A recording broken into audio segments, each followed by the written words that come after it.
చాలు నీలవేణి.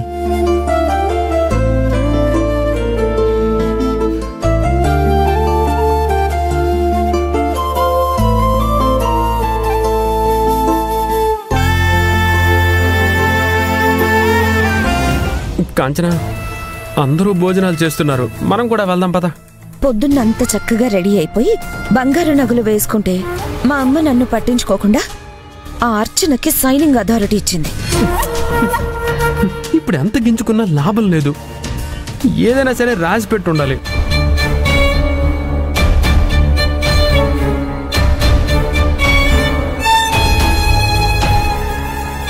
అదేంటి అక్క బావ భోజనానికి రాకుండా అక్కడే కూర్చున్నారు?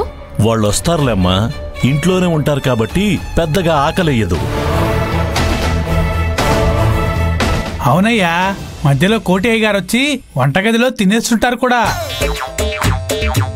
అయ్యో అలా చెప్పద్దన్నా, పాపం దిష్టి తగులుతుంది. కడుపు నిండా తినాలి కదా, అందులో తప్పే ఉంది. తినడం వేరు, మెక్కడం వేరు నీలవేణి. కోటి బావా దొరికినవన్నీ మెక్కేస్తాడు.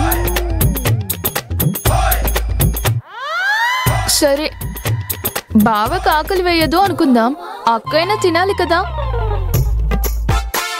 నాకు ఆకలి వెయ్యదని వాళ్ళే డిసైడ్ చేసేస్తున్నారు. నాకేమో 6 పూట్ల తింటే కానీ ఆకలి తీరదు. ఎంత తింటారండి?